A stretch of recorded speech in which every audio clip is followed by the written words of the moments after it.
Hello everyone, welcome to another video. And in this video, we are going to continue with chapter number 17 from the book Psychology of Money, written by Morgan himself. And yeah, so if you remember, we were talking about pessimism and optimism in the last video, and we basically saw that how people give more importance to pessimism rather than optimism. And in this video, we are basically going to look at a few reasons why we do that, right? So some of the reasons, I mean, it's also good to know those reasons because then we can be sure that we don't take them too far. The pessimism, the reasons for pessimism, we don't take them too far, right? And some of the reasons are basically instinctual, and they are based on evolution. So Kahneman, the author, said the asymmetry between optimism and pessimism uh, can be explained by evolutionary logic. And the reason is that organisms who take threats more seriously, they have better chances of survival than the organisms who don't take the pessimism or threats more seriously.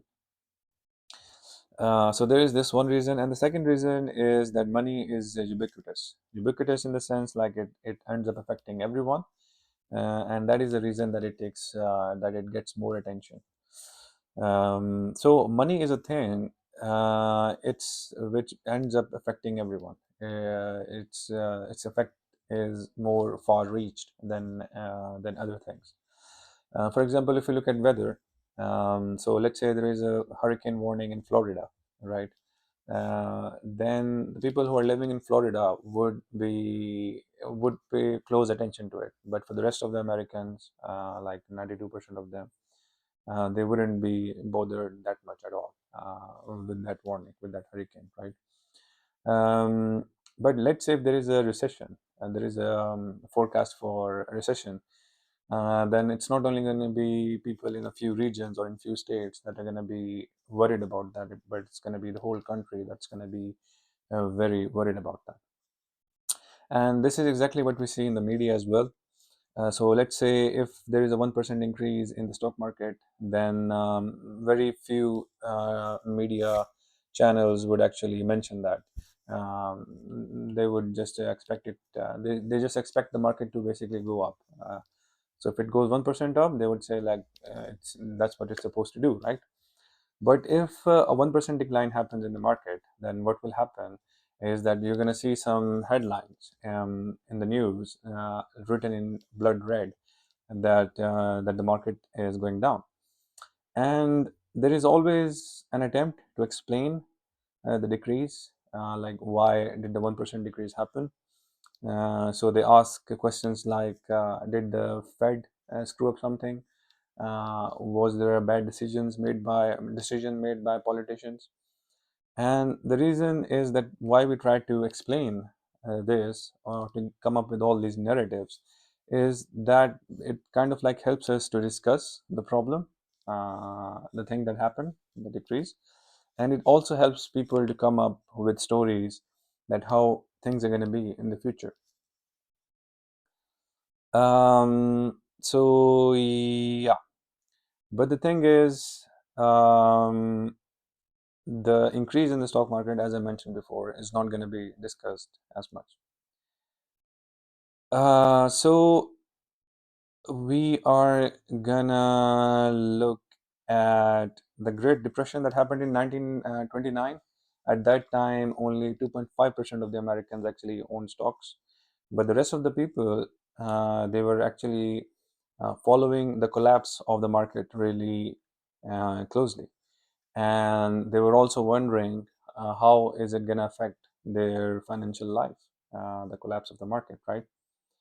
And it also happened like even though like most of the Americans didn't actually own the stocks, but the rest of the people who were following the news and the market, financial market, they actually ended up stopping their economic activities.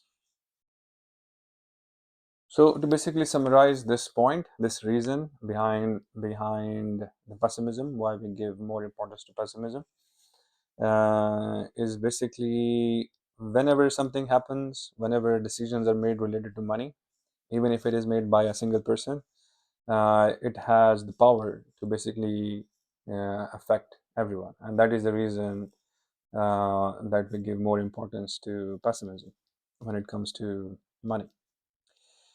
And the other reason is that the pessimists, they often extrapolate the present trends without accounting for how market adapts, which basically means they try to come up with reasons like how things are going to be in the future by just looking at the present trends, and they seem to forget like market has this ability to basically adapt.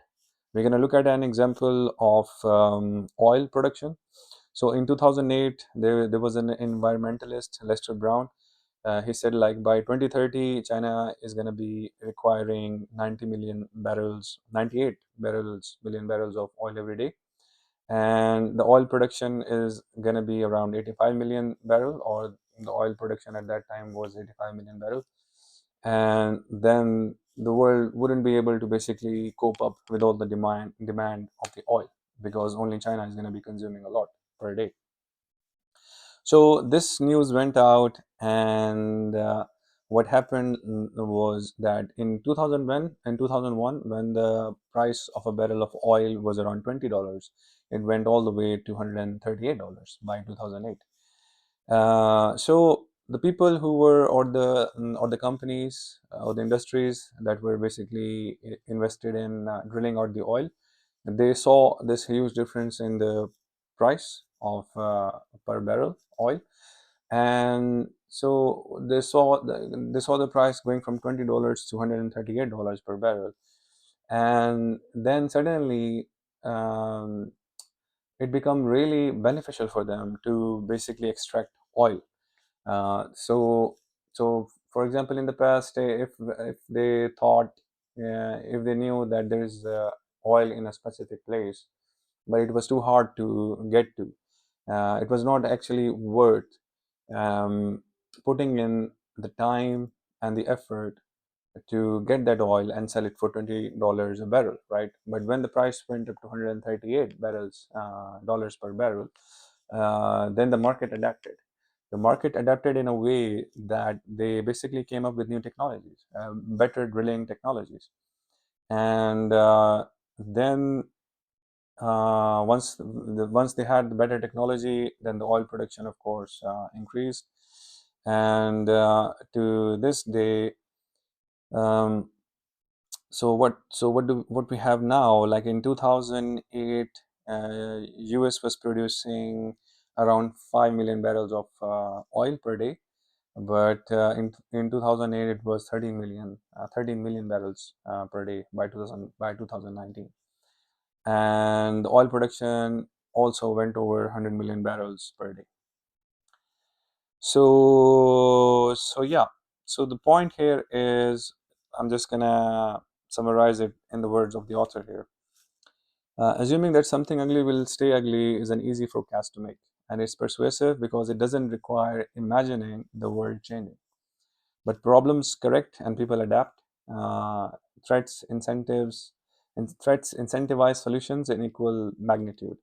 That's a common plot of economic history that is too easily forgotten by pessimists who forecast in straight lines. In straight lines. So yeah, this was the second reason about the pessimism, why we give it so much importance. There is a third one as well, but we're gonna discuss that in the next video. Hopefully you learned something, and if you like it, please give it a like, a thumbs up, and I will see you in the next one.